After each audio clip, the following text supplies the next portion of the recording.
Hola, ¿qué tal? ¿Cómo se encuentran, seres humanos? Les saluda el Dios Moisés Azaña, docente del curso de filosofía de la Academia Pre-San Marcos. Hoy vamos a revisar un tema muy recurrente que viene en la Universidad Nacional Mayor de San Marcos y también en otras universidades, que es la disciplina filosófica llamada epistemología. Atención acá a la definición. He puesto en este costadito episteme y doxa. ¿Saben por qué? Porque podríamos confundirnos el término episteme con un término que ya se usa desde la antigüedad.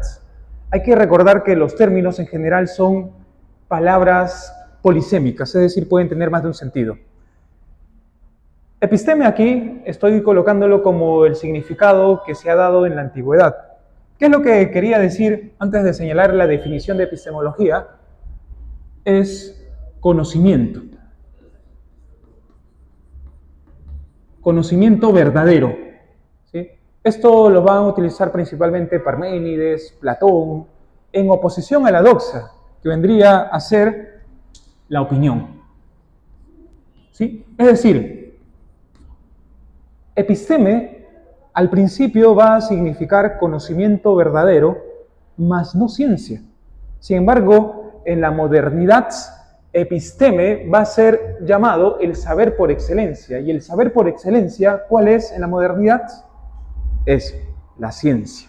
Entonces, dicho esta introducción, vamos a revisar esto. Episteme entonces significa ciencia. Ojo, ciencia a partir de la era moderna. En la antigüedad, en cambio, episteme, repito, era conocimiento verdadero. Logos, que también tiene varios significados, vamos a utilizarlo bajo el significado de teoría o estudio. ¿Sí? En ese sentido, ¿qué sería la epistemología? La epistemología es la teoría o el estudio o el tratado acerca de la ciencia. En otras palabras, voy a colocar acá, es la disciplina filosófica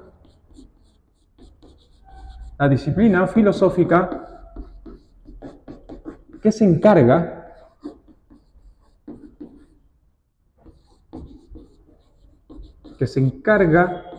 de los fundamentos de la ciencia.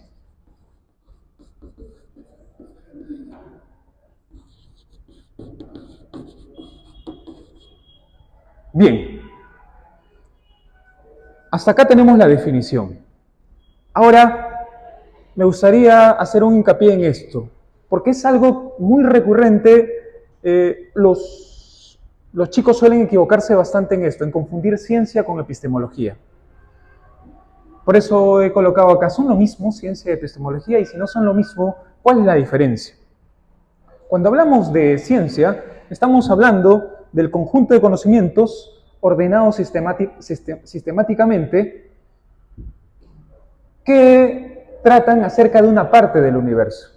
¿Sí? Por ejemplo, cuando un crítico literario es alguien que escribe obras literarias, o más bien alguien que examina, valora, interpreta las obras literarias.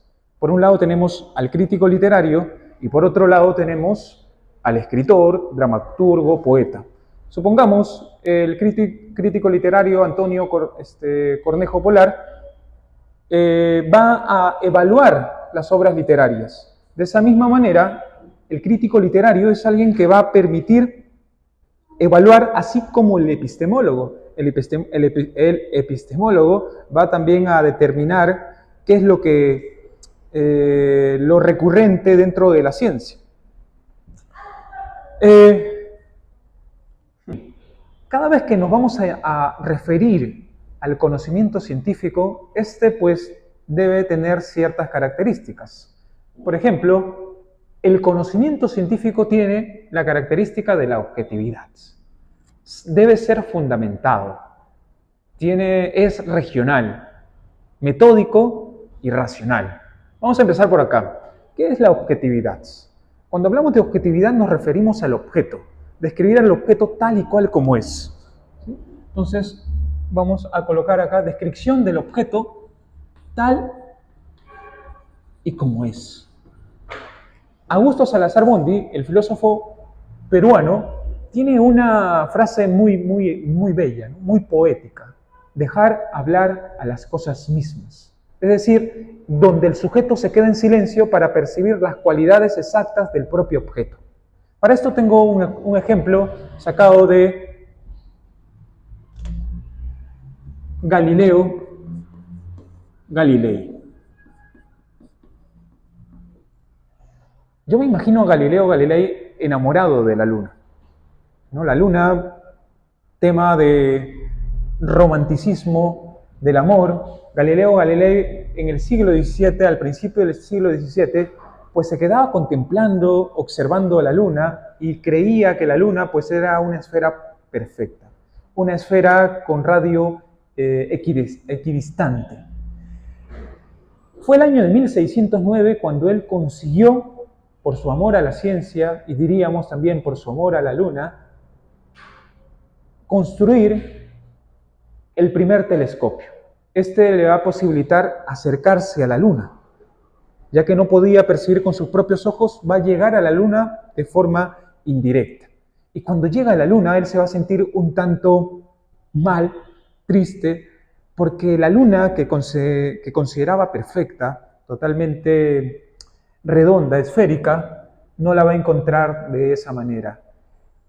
Lo que nosotros tenemos es sus dibujos del 30 de noviembre, se imagina un 30 de noviembre por la noche, pues Galileo Galilei va a dibujar, retratar a la luna, y cuando retrata y dibuja la luna va a describirla. Y sucede que la luna tenía cráteres y montañas, es decir, no era lisa y perfecta como él consideraba. Sin embargo, pese a que Galileo Galilei quería que la luna sea perfecta, totalmente esférica, eso está en el plano subjetivo, en el plano de lo que él quisiera, no en el plano de lo que realmente es. Así que Galileo Galilei tuvo que someterse a la característica de la objetividad para señalar pues que la luna tenía más bien cráteres y colinas. Esto lo va a señalar en su libro Sideros Nuncius, ¿no? Que es el mensajero sideral. Un título bastante poético. Continuemos aquí. Entonces, objetivo. El conocimiento científico tiene que ser objetivo. Debe tener, es decir, objetividad, pero también debe ser fundamentado. Si no es fundamentado el conocimiento científico, este no va a alcanzar la característica del conocimiento científico. Quedaría más, diríamos, como hace un momento estábamos hablando, como la doxa, como una opinión. Entonces, para que adquiera el estatus de conocimiento, o mejor aún, de conocimiento científico, debe ser fundamentado. Cuando hablamos de fundamentado, quiere decir que se va a basar en pruebas o demostraciones. Pruebas y demostraciones o demostraciones, ¿no? Tengo otro ejemplo para esto. Supongamos que estás caminando por algún distrito de Lima, digamos que San Juan del Lurigancho, en la avenida Vice, y te encuentras con Albert Einstein. Tienes la oportunidad de tu vida para acercarte y preguntarle algo. De pronto te acercas y le preguntas a Albert Einstein: maestro, ¿por qué el calor dilata los cuerpos? Albert Einstein te mira asombrado y te responde, ¿no? Cuando un cuerpo recibe calor, aumenta la energía cinética de sus partículas, y éstas se mueven con mayor velocidad. Al moverse con mayor velocidad, va a hacer que el espacio se agrande. Y es por esa razón que los cuerpos, ante el calor, se dilatan. Albert Einstein u otro físico tuvo que probar esto. Esto lo hizo con un dilatómetro. Bueno, se mueven con velocidad, acá, por lo tanto, se dilata. Es por esa razón que, por ejemplo, si tú vas al gimnasio y haces ejercicios y te ves en ese momento al espejo, vas a percibir una ilusión. Es decir, vas a sentir que tu cuerpo pues está en ese momento dilatado. Regresas a tu casa, te das un duchazo y lamentablemente vuelves a tu realidad. Objetivo, fundamentado, regional. El conocimiento científico es regional, a diferencia de la filosofía. Acordémonos dentro de las características de la filosofía que se encontraba pues crítica, problemática, racional, radical y totalizadora. La ciencia, en cambio, no es totalizadora. La ciencia va a ocupar un segmento de la realidad, un fragmento de la realidad, no se va a ocupar de toda la realidad, a diferencia de la filosofía. Voy atentos con esto. Entonces, el conocimiento científico es regional, es decir, estudia solo una parte de la realidad, estudia una parte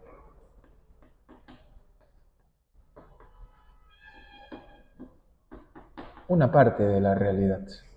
Por ejemplo, supongamos pues que tenemos una esfera, un círculo, o si quieren como una especie de torta, y la torta podemos dividirlas, ¿sí? La filosofía pues tendría que quedarse con toda la torta, no podría dividirse. En cambio la ciencia sí. Por ejemplo, si a ti te interesan los números, si estás en el plano del interés numérico, pues la ciencia que podrías postular serían las matemáticas, ¿sí? En cambio, no te interesan los números, el plano formal, sino más bien el plano fáctico, el plano de la vida cotidiana, o mejor dicho, de las conductas mentales, y los procesos mentales. Eso tendrías que estudiar la psicología. La física, en cambio, se encarga de las leyes universales del mundo, de las leyes del mundo. Si te interesan, pues, las leyes del mundo, la física. En cambio, si te interesan más bien los seres vivos, su funcionamiento, sus fundamentos, sus principios, sus leyes, lo que tendrías que estudiar es la biología, ¿sí? Ahora, estas ciencias también pueden seguir subdividiéndose, ¿sí? Es decir, ustedes cuando van a entrar a su carrera, cuando están estudiando y creen que van a estudiar solamente su carrera, adentro también van a tener que especializarse. Acá tengo un ejemplo, sacado de la propia biología, ¿sí? Por ejemplo, si tú estudias biología, podrías especializarte en botánica. Y si te especializas en botánica, tu área de estudio van a ser las plantas. También podrías especializarte en bacteriología. La bacteriología, como su nombre ya lo señala, estudia a las bacterias.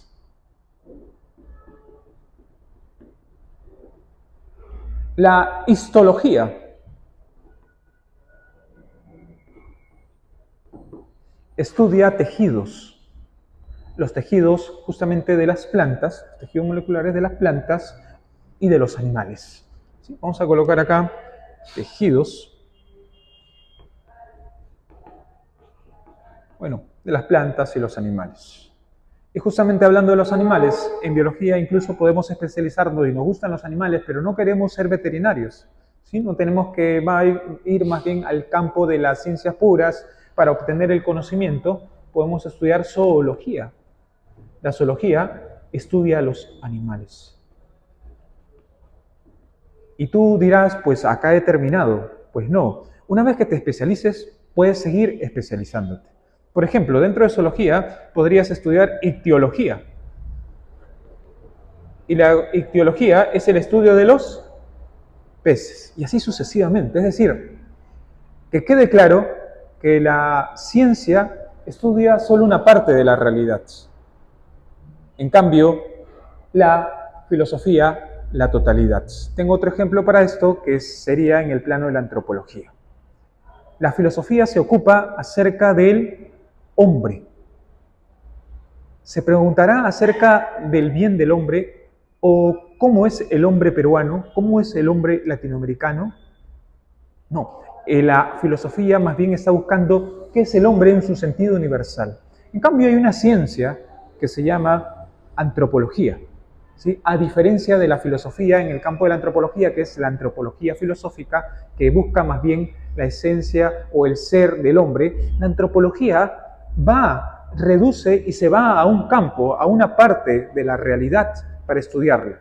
Por ejemplo, tengo un amigo antropólogo que había hecho un estudio acerca de un poblado del Perú, ni siquiera del Perú, ni siquiera de una ciudad, sino de una parte del Perú. En ese sentido, la ciencia se ocupa más bien, repito, de una parte de la realidad. Y en ese sentido también se diferencia con la epistemología y con la ciencia, ¿no? En el sentido de que la ciencia es regional y la epistemología estudia la totalidad. Les pregunto, ¿cuál será el conocimiento más amplio? ¿Quién abarca más, la epistemología o la ciencia? Pues la respuesta es la epistemología. Ustedes en sus carreras, cual sea que tengan, ahí va a estar la filosofía. Por ejemplo, podría ser en palabras de la epistemología, porque la epistemología justamente es el estudio de las ciencias. Estaba revisando un temario de neurociencias y ahí estaba epistemología. Estaba revisando un temario de psicología y ahí estaba epistemología. La epistemología puede abarcar la totalidad de las ciencias, a diferencia de la ciencia que se ocupa, por ejemplo, de biología, se va a centrar allí. ¿Sí? Bien. Además de la objetividad, lo fundamentado, lo regional, el conocimiento científico debe ser metódico. Es decir, cuando hablamos de metódico, significa que sigue reglas y pasos necesarios. Cuando tú estudies, si no eres metódico, se te va a complicar más el ingreso a la universidad. Y no solo el ingreso a la universidad, porque como les dije al principio, esto debe quedar no solamente para el curso de filosofía, sino más bien para un curso de toda la vida. Es decir, todos tus cursos que estés estudiando, la forma más eficaz de que te queden debe ser cuando lo conectas con tu propia existencia. Y lo metódico, sigue reglas y pasos necesarios. Hay distintos métodos, método inductivo, método deductivo, pero tenemos el método científico. El método científico consiste en seguir unos pasos. El primer paso es identificar el problema. Y cuando hablamos de identificar el problema, es cuando hallamos algo que no tiene solución, ¿sí? Algo que todavía no se ha hallado un camino que permita que a todos pueda funcionar, digamos, ¿no? Entonces, el problema es el camino sin solución, por decirlo así. La hipótesis es la respuesta tentativa a ese problema sin resolución, ese problema sin solución. La hipótesis, entonces, la respuesta a ese problema sin solución. Cuando hablamos de la contrastación, que sería el tercer paso, es de someter a prueba nuestra hipótesis. Sometemos a prueba nuestra hipótesis. El análisis de datos, más bien es justamente analizar los datos que nos han salido a partir de la contrastación. Pero vamos a colocar un ejemplo para que quede más claro. Supongamos, el problema. ¿Por qué todo problema en la filosofía se traduce en una pregunta? No hay pregunta que no se correlacione con el problema. Si ves tú una pregunta, eso tiene que ver con el problema. Por eso, si vemos un problema, lo tenemos que traducir en pregunta. Acá sería, en este ejemplo, ¿cómo se origina el cáncer de colon? ¿Por qué se da el cáncer de colon? Ese es el problema, no tenemos solución, ¿cierto? Acá un oncólogo podría estar preguntándose de esto, un gastroenterólogo también. La hipótesis, la posible respuesta de la solución, es que todo comida chatarra, o mejor dicho, las personas que se alimentan diariamente, consumen comida chatarra, tienen unas altas probabilidades de enfermarse de cáncer de colon. ¿Sí? Entonces, esto, una vida no saludable, una vida sin ejercicios, una vida con bajo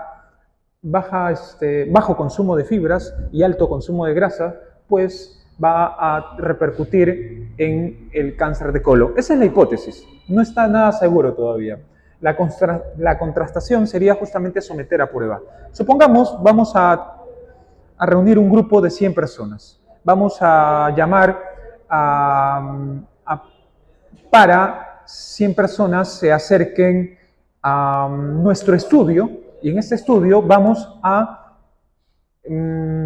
tratar a cada uno de ellos. Ojo, para que quede más claro, voy a poner un ejemplo. Como hemos dicho, el problema es la dificultad sin solución. Veamos un problema. ¿Cómo se origina el cáncer de colon? ¿O cuál es el origen del cáncer de colon? Recordemos que todo problema en la filosofía se traduce en una pregunta.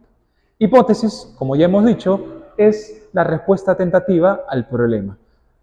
Esa hipótesis considera que el cáncer de colon se origina a partir del excesivo consumo de comida chatarra que tienen las personas que suelen no hacer ejercicios, que no tienen una vida saludable. Contrastación, pues sometemos a prueba la hipótesis. Por ejemplo,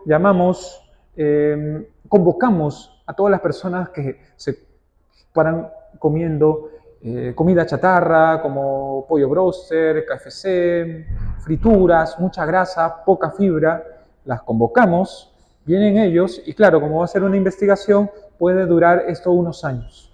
Supongamos que de aquí a unos 10 años se vuelven a reunir todos y encontramos que hay un alto porcentaje de la enfermedad o de los síntomas de la enfermedad. Supongamos que hay un 80% de las personas, de esas 100 personas, de ese grupo de 100, que están ya con los síntomas de la enfermedad. Y hay un 20 que no. Por lo tanto, se rechazaría la hipótesis. Averiguamos con los 20 y con estos 20 más bien nos damos cuenta que han cambiado de hábitos. Ya consumen más fibras, hacen ejercicios, tienen una vida más saludable. En cambio, estos 80 no. Entonces diríamos que en los análisis de datos aprobaríamos la hipótesis. ¿Sí? La hipótesis. Bien, esto por ejemplo con respecto a lo metódico. El conocimiento científico entonces sigue pasos necesarios. Racional. Por último, racional. Lo racional es genial, ¿por qué? ¿Por qué lo racional es genial? Lo racional y lo sensitivo. Lo sensitivo, por ejemplo, ustedes ahorita están viendo de forma inmediata, me están viendo directamente. Cambio racional, ustedes pueden inferir cosas con respecto a cualquier objeto, hecho o evento del mundo. Veamos por acá. Cuando hablamos del conocimiento científico en su aspecto o característica racional, este se sirve de conceptos, proposiciones y argumentos de forma coherente y sistemática. Para esto he traído un ejemplo, otro ejemplo, para que me entiendan. La extinción de los dinosaurios por un asteroide, un gigantesco asteroide, debería decir, hace 66 millones de años. Hace poquito nomás, hace 66 millones de años que cayó un gigantesco asteroide en la costa de México y se señala que ese es la causa de la extinción de los dinosaurios. La pregunta es, ¿ustedes presenciaron, los científicos presenciaron que en efecto hace 66 millones de años hubo el gigantesco asteroide que terminó llevando a la extinción a los dinosaurios? No. Entonces la pregunta es, ¿cómo alcanzaron ese conocimiento? Bien, lo que sí tenemos son los restos de las huellas del gigantesco asteroide, los restos de los dinosaurios, los fósiles, y debido a una inferencia lógica, pues se ha llegado a la conclusión de que los dinosaurios fueron extintos o extinguidos hace 66 millones de años por un gigantesco asteroide. Es decir, la razón, tanto en el plano del conocimiento científico como en nuestro plano diario, lo utilizamos siempre a través de la lógica o inferencias. Por ejemplo, salimos y de inmediato encontramos todas las calles mojadas. Directamente, por tu sensibilidad, por tus sentidos, tú sabes que está todo mojado, eso es lo obvio. Pero lo racional, por inferencias, en cambio, vas a señalar que probablemente haya llovido. Es más, puedes jurar que ha llovido. Sigues caminando y resulta que no había llovido, sino acá en Lima, pues se había roto una tubería de Sedapal. Es decir, la razón nos permite ver cosas que nuestros ojos no ven. ¿Sí? Bien, entonces estos han sido las características del conocimiento científico. Ha estado con ustedes el Dios Moisés Azaña, un poco aprendiendo a estar frente a este monstruo que es la cámara y sonriendo para ustedes. Muchas gracias.